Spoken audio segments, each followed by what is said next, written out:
अस्सलामुअलैकुम वरहमतुल्लाह। सबसे पहली और बड़ी अपडेट ये है कि अभी हाल ही में कुछ दिनों पहले यूथ क्लब के सीईओ राजा ज़ियाउल हक साहब से इंजीनियर साहब के हवाले से सवाल किया गया, तो उसके जवाब में राजा ज़ियाउल हक साहब ने इंजीनियर साहब की तारीफ की और मजीद उसी पॉडकास्ट में उन्होंने मुफ्ती तारिक मसूद साहब के हवाले से भी ये बयान किया कि आज के दौर में अगर सबसे ज्यादा कोई इत्तेहाद उम्मत पर काम कर रहा है तो उसमें मुफ्ती तारिक मसूद साहब का अहम किरदार नजर आता है। इंजीनियर साहब से भी हम कई चीजों पे हम कहते हैं कि आजकल कुछ मामला उनके इख्तिलाफी चल रहे हैं, लेकिन मैं समझता हूँ बहरहाल उन्होंने एक जो फेवर किया सबके साथ वो ये किया कि लोगों को कम से कम जो ट्रेडिशनल थिंकिंग है ना उससे अपग्रेड करके सोचने पे मजबूर किया, जिसको हम कहते हैं कि इंसान हर बंदा हर चीज को इवेल्युएट करे, तहकीक करे और किसी की बात को भी अगर आप लेते हैं, हम भी कोई बात करते हैं तो आपका राइट है एज ए ऑडियंस आप चेक करें, कोई बंदा भी उससे नहीं। लेकिन मैं ये समझता हूँ उसके साथ ब्रैकेट में मैं कहता हूँ कि हर चीज जो है ना वो इज्जत, एहतराम और तमीज के दायरे में होनी चाहिए। जो भी आपने करना है, आप मिसाल के तौर पे मेरे से अगर आपको कोई इख्तिलाफ भी हो जरूर करें, इख्तिलाफ सही है, मुखालिफत नहीं होनी चाहिए। आजकल के दौर में अगर मुझे लगता है कि कोई मेन स्ट्रीम हमारे उलमा के अंदर कोई ऐसा काम कर सकता है उम्मत को जोड़ने वाला और लोगों को साथ मिलाने वाला, तो उसमें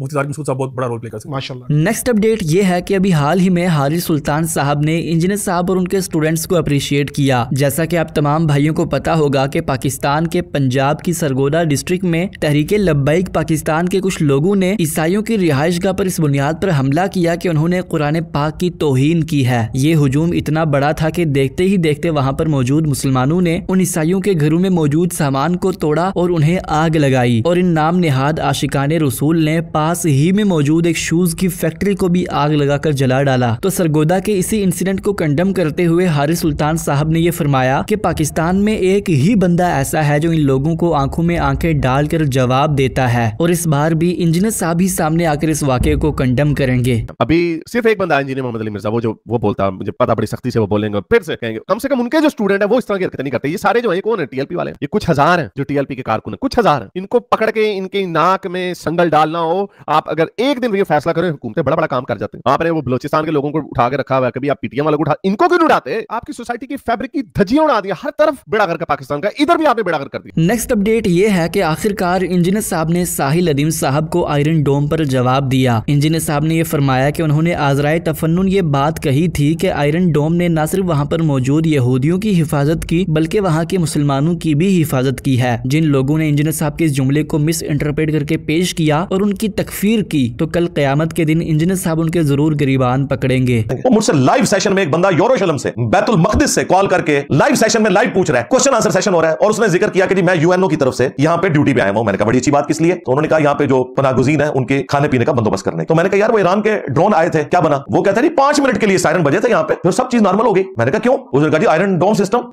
उसने वो सारे ड्रोन गिरा दिए। तो मैंने कहा अगर वो नीचे आके गिरते, कहते हैं हम पे भी गिर सकते थे। तो मैंने उससे कहा अज़राए तफन्नुन ये बात की, मैंने कहा इसका मतलब है कि आयरन डोम सिस्टम ने सिर्फ यहूदियों की हिफाजत नहीं की है, तुम जो मुसलमान वहां पे उनकी भी हिफाजत की, और मैं इनको माफ नहीं करूंगा और अपने स्टूडेंट्स को भी माफ नहीं करूंगा जो इनके हत्थे चढ़े। और उन्होंने मेरी बात नहीं सुनी, इनका क्लिप कटा हुआ सुना, और फिर उसमें मैंने टॉन्ट के तौर पे कहा ये बुजुर्ग बाबे किधर चले गए, वो क्यों नहीं मुसलमानों की हिफाजत करते आके? किधर के वक्त के गौस अरबदाल? मैंने कहा वो तो नजर नहीं आ रहे। आयरन डोम हाफिज़हुल्लाह जो है उसने हिफाजत की है। ये मैंने एक बुजुर्ग बाबों के अगेंस्ट के एक गौसे पाक, और ये उसी तरीके से हाफिज़हुल्लाह बोला जिस तरह हम कहते हैं अल्लाह के फजल से ये हो गया। इन्होंने कहा कि अल्लाह ताला कायम व दायम रखे आयरन डोम को, और ये तारीफें की हैं और कहा जी कमाल है ये। और ये उसने मुझसे बात की कि अगर ये सिस्टम ना होता तो कुछ मुसलमानों के ऊपर भी ड्रोन गिर सकते थे। और इस मोटिवेशनल स्पीकर ने कहा कि इंजीनियर साहब ये कह रहे हैं कि आयरन डोम सिस्टम मुसलमानों की हिफाजत कर रहा है, वहां हमारे बच्चे कत्ल हो रहे हैं, और ये उसको हाफिज़हुल्लाह कह रहा है। झूठों पे अल्लाह की लानत, तुम लोगों का हशर झूठों के साथ हो जो एक मुसलमान के ऊपर झूठा इल्जाम लगाते हो सिर्फ अपने चंद डॉलर्स की खातिर, फेम हासिल करने के लिए बेशर्मो, और क्लिप काट के जिसका भी दिल कर रहा है ना वो उसे अपलोड करके। तो इस तरीके से पूरी बात सुनो क्या हुई है। इसी वीडियो में इंजीनियर साहब ने यह भी बयान किया कि नादिर अली साहब के पॉडकास्ट से जो साहिल अदीम साहब की गुफ्तगू को कट किया गया था वो इंजीनियर साहब के कहने पर नहीं किया गया था, बल्कि नादिर अली साहब ने इंजीनियर साहब से गुफ्तगू करने के बाद खुद से अपनी मर्जी से वो हिस्सा कट कर दिया। नादिर अली साहब के इसी पॉडकास्ट में साहिल अदीम साहब ने यह भी फरमाया था कि जैसे इब्राहिम अलैहिस्सलाम की आग को ठंडा करने के लिए कबूतर अपनी चोंच में पानी भरकर आग को बुझाने के लिए जा रहा था, तो उसी तरीके से हम मुसलमानों को भी फिलिस्तीन की हिमायत में सामने आना चाहिए, वरना कल क़यामत के दिन हमसे भी इसके हवाले से सवाल होगा। तो साहिल अदीम साहब की इस मिसाल को भी इंजीनियर साहब ने ब्रेक डाउन किया। और ये आपको मोटिवेशनल स्पीकर, ये एंकर्स पॉडकास्ट में बैठ के बताते हैं कि जी वो इब्राहिम अलैहिस्सलाम के लिए जो है ना वो आग को ठंडा करने के लिए एक कबूतर जो है वो चोंच में पानी लेके आ रहा था।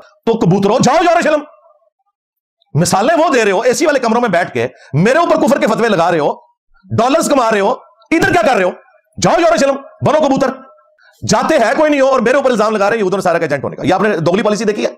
या तो नहीं वहां चले जाए, वहां जाके वीलॉग बनाए। ये पॉडकास्ट यरूशलेम में रिकॉर्ड कर रहे हो कि इंजीनियर साहब हम यहाँ बैठे हैं, देखें शहादत के लिए आगे। नेक्स्ट अपडेट ये है कि रिसेंटली कैसर अहमद राजा साहब ने जावेद अहमद गामदी साहब के हवाले से ये फरमाया कि जावेद अहमद गामदी साहब मुसलमानों को अपीज यानी मुतमईन करने के लिए अपने नजरियात फैलाते हैं। गामदी साहब मैं बड़े गुस्से में फंस गया हूँ। क्या हुआ बेटा, मेरे ऑफिस में मर्द औरतें काम करते हैं, आपस में हाथ मिलाते हैं, मैं क्या करूँ, मैं बड़ा सारा खुद को आउटकास्ट फील करता हूँ। गामदी साहब उसी वक्त अपना अपीजमेंट का सॉफ्टवेयर डाउनलोड करके कंप्यूटर ऑन करके बताएंगे मैं बात यह है कि अल्लाह के रसूल सल्लल्लाहु अलैहि वसल्लम उनके लिए बात ही बात नहीं, हाथ मिलाया करो, क्या मसला है। I am not making this up by the way, this is his official stance कि आम मर्द आम औरत आपस में हाथ मिला सकते हैं, कोई इशू नहीं। किसी ने कहा गामदी साहब मैं बड़े मसले में फंस गया हूँ, मेरे सारे दोस्तों ने कुत्ते रखे हुए हैं, पेट्स, मैं शिकारी कुत्तों की बात नहीं कर रहा, मैं रखवाली वाले कुत्तों की बात नहीं कर रहा, पेट्स, मैं क्या करूँ।